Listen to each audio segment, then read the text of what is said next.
अस्सलाम वालेकुम। आज का जो हमारा टॉपिक है वो है कंपाउंड माइक्रोस्कोप, और इस वीडियो में हम डिटेल में डिस्कस करेंगे कि कंपाउंड माइक्रोस्कोप के पार्ट्स कौन से होते हैं और उसका प्रिंसिपल क्या होता है। और साथ ही हम ये देखेंगे कि ऑयल इमर्जन लेंस क्या होता है और उसकी क्या इंपॉर्टेंस है।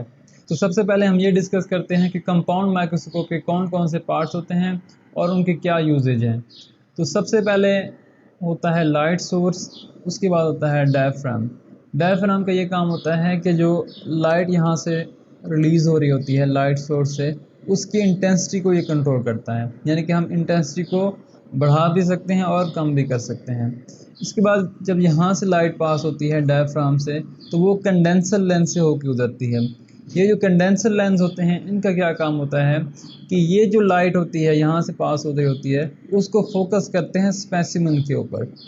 इसके बाद जब स्पेसिमन से लाइट पास होती है तो वो ऑब्जेक्टिव लेंस से होकर गुजरती है। ये जो ऑब्जेक्टिव लेंस होता है, इसका काम ये होता है कि ये मैग्नीफाई कर देता है इमेज को। अब ये जो ऑब्जेक्टिव लेंस है, इसकी डिफरेंट पावर होती है, मैग्नीफिकेशन पावर होती है। मसलन कुछ ऑब्जेक्टिव लेंस जो है वो 10x के होते हैं, कुछ 60 का होता है और कुछ 100 वाला होता है। जो 100x होता है उसमें हम ऑयल यूज़ करते हैं। ये ऑयल क्यों यूज़ करते हैं आगे हम डिस्कस करेंगे।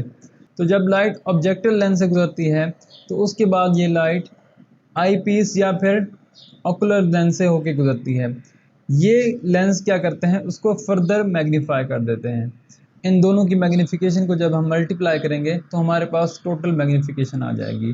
तो इस तरह से कुछ इमेज बनता है। तो जैसे मैंने आप लोगों को बताया था कि ऑब्जेक्टिव लेंस जो है, उसमें जो 100x ऑब्जेक्टिव लेंस होता है उसमें हम ऑयल यूज़ करते हैं। वो हम क्यों यूज़ करते हैं उसको अब हम देखते हैं।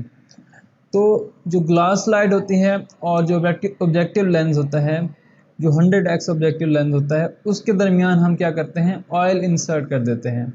अब इसका फ़ायदा ये होता है कि यहाँ पे जो हम ऑयल यूज़ करते हैं उसका रिफ्रैक्टिव इंडेक्स, ये जो ग्लास स्लाइड है इसके रिफ्रैक्टिव इंडेक्स से मैच कर रहा होता है। और जब भी लाइट किसी सेम रिफ्रैक्टिव इंडेक्स से पास होती है, यानी कि इसका भी रिफ्रैक्टिव इंडेक्स सेम है और ये जो ऑयल है इसका भी रिफ्रैक्टिव इंडेक्स सेम है, तो वो लाइट जो है उसमें कोई रिफ्रैक्शन नहीं होती, यानी उसके अंदर कोई चेंज ऑफ पाथ नहीं होता। जिससे क्या होता है, सारी की सारी लाइट जो है वो इस ऑब्जेक्टिव लेंस से पास हो जाती है और जो इमेज है वो हमें क्लियर नज़र आता है। जैसे आप लोग यहाँ पे देख सकते हैं कि ये जब लाइट यहाँ से पास हुई है ग्लास स्लाइड से और फिर ऑयल से पास हुई है, तो उसके अंदर उसके जो पाथ है उसमें कोई चेंजेस नहीं आई। तो इसी वजह से जितनी भी लाइट होगी वो सारे की सारे क्या होगी, अनरिफ्रैक्टेड होगी, और वो सारे की सारी इस 100x लेंस या जो ऑब्जेक्टिव लेंस है इसमें से पास हो जाएगी और जो इमेज है वो हमें क्लियर नज़र आएगा।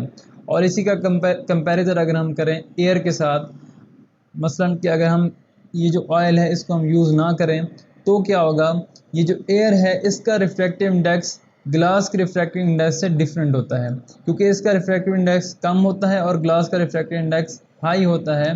तो जब यहाँ से लाइट पास होगी, अब क्या होगा, इसमें रिफ्रैक्शन आ जाएगी, जिससे क्या होगा, मोस्ट ऑफ द जो लाइट है वो इधर से ऐसे रिफ्लेक्ट होने की वजह से ऑब्जेक्टिव लेंस से पास नहीं होगी।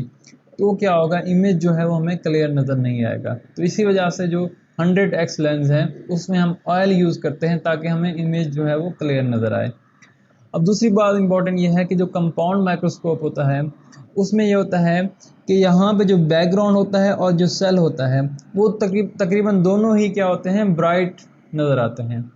तो उसमें एक अच्छा कंट्रास्ट नहीं होता, जैसे आप लोगों को यहाँ पे देखने में बहुत मुश्किल हो रही है सेल को भी और बैकग्राउंड को भी। तो इसी तरह अगर हम कंपाउंड माइक्रोस्कोप के अंदर कोई स्पेसिमेन देखते हैं तो अगर वो अनस्टेन्ड है तो उसको देखने में बहुत मुश्किल होती है। वो इस वजह से होती है क्योंकि इसका रिफ्रैक्टिव इंडेक्स, इस सेल का रिफ्रैक्टिव इंडेक्स और जो बैकग्राउंड है इसका रिफ्रैक्टिव इंडेक्स, इसमें इतना ज़्यादा डिफरेंस नहीं होता। तो इसी वजह से क्या होता है कि जो कंपाउंड माइक्रोस्कोप है वो थोड़े सा जो रिफ्रैक्टिव इंडेक्स के अंदर डिफरेंस है उसको डिफ्रेंशिएट नहीं कर पाता, यानी कि जो हमारी आई है वो उसको डिफ्रेंशिएट नहीं कर पाएगी। तो इसी वजह से ये हमें सही से नज़र नहीं आएगा। और फिर हम क्या करते हैं, इसको अच्छे से देखने के लिए हम जो हमारे पास जो सेल्स होते हैं स्लाइड के ऊपर, या जो भी बैक्टीरिया है या कोई भी माइक्रो ऑर्गेनिज्म है, उसको हम स्टेन करते हैं। तो जब हम स्टेन करते हैं उससे क्या होता है, उस सेल का या उस माइक्रोब का रिफ्रैक्टिव इंडेक्स बहुत ज़्यादा चेंज हो जाता है बैकग्राउंड से। तो इसी वजह से वो हमें सही से नज़र आता है। तो यही वजह है कि जो कंपाउंड माइक्रोस्कोप है उसमें स्टेनिंग बहुत ज़्यादा इम्पॉर्टेंट होती है। इसके अलावा जो है अगर हम स्टेनिंग नहीं करते तो सेल्स या जो माइक्रोब्स हैं वो हमें सही से नज़र नहीं आते। और इसका डिसएडवांटेज क्या होगा कि जो कंपाउंड माइक्रोस्कोप है इसमें कुछ ऐसे सेल्स भी होते हैं जिनको हमने लाइव देखना होता है, या फिर कुछ ऐसे स्पेसिमेन भी होते हैं जो कि स्टेन को अच्छी तरह से रिटेन नहीं करते, तो उनको कंपाउंड माइक्रोस्कोप में देखना बहुत ज़्यादा मुश्किल है।